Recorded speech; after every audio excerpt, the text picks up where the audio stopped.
Monolith Soft are undoubtedly, in my opinion, one of the best developers not only of RPGs, but also in the industry as a whole.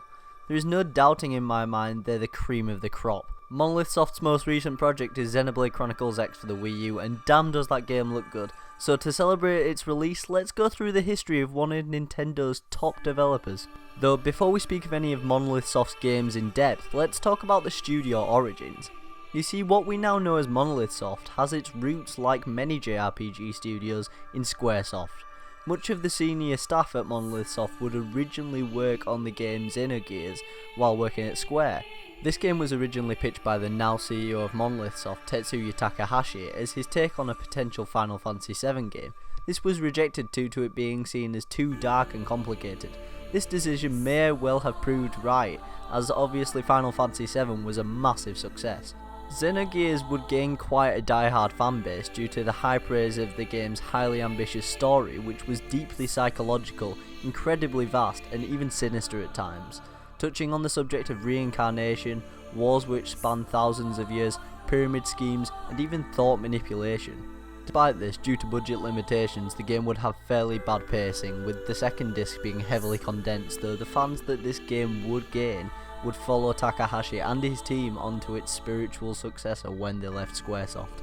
After leaving Squaresoft, Tetsuya Takahashi and Hirohide Sugiura founded their own team in Monolith Soft on October 1st, 1999, and would most likely not exist to this day due to a distinct lack of funding, had Sugiura not done a fantastic job of convincing Bandai Namco to support the company in their development of their then project simply known as X.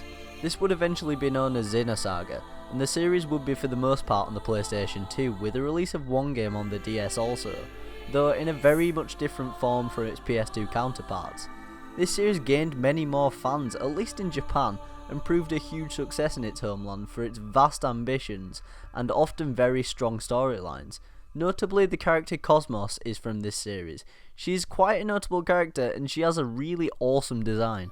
With Bandai Namco's 96% stake in the company, they were allowed much creative freedom, and not only would they work on Xenosaga, but for Nintendo systems they'd focus on a separate series called Baten Kaitos, which featured you while not directly controlling the game's protagonist, rather taking the place of a guardian spirit, guiding the protagonist through their quest through a magical world. This game would also get a sequel released for the GameCube, with both being co-developed by the talented yet small Tri-Crescendo studio. Shortly after the launch of Nintendo's Wii console, they wanted to acquire a new studio which could make games which would appeal to a more core demographic, seeing that many of their main development studios were now making games that fit in well with their Blue Ocean strategy, but did not appeal much to other gamers. The studio they settled on was of course Monolith Soft, and as mark of their close friendship to Nintendo, Bandai Namco agreed to sell 80 of their 96% stake in the company, thus giving Nintendo the controlling stake.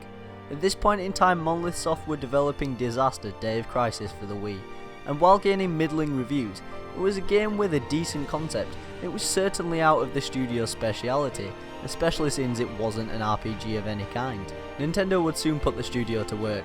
They would let the current Tokyo branch of the studio continue to work on their own original works for the most part, whereas a Kyoto branch, closer to most of Nintendo's other studios, would concentrate mostly on helping co-development of large titles such as Animal Crossing games, Zelda and Smash Bros games, as well as doing much engine work.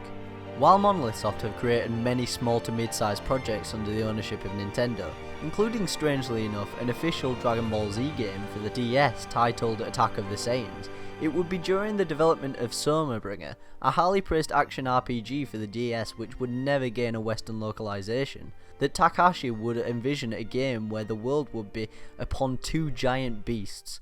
It would eventually become Xenoblade Chronicles. This game, however, was not originally to have the name featuring the Xeno prefix, but rather be named Monado, Beginning of the World, after the sword featured throughout the game which gives the wielder the power to see into the future. Xenoblade Chronicles is arguably the best RPG of the last generation, and almost certainly the best Wii RPG.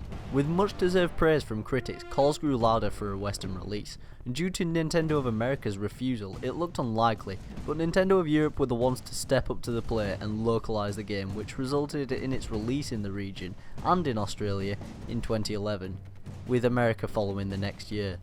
The game features a strong narrative and near perfect gameplay which is reminiscent of an offline MMORPG.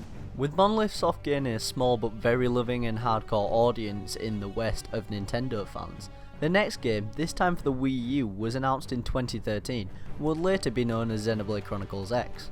Despite not being a direct sequel to the Wii game, it takes many elements from its spiritual predecessor and expands upon it with an even more vast open world in beautiful HD, and is currently gaining even more great critical reception, showing that Monolith Soft truly are one of Nintendo's best developers.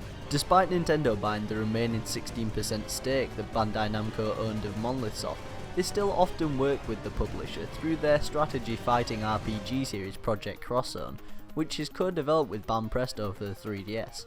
While complicated, this series marks a significant crossover between major Bandai Namco, Sega and Capcom characters, and for the sequel set to release in 2016, also Nintendo characters including Monolith Soft's very own Shulk and Fiora, as well as some Fire Emblem characters.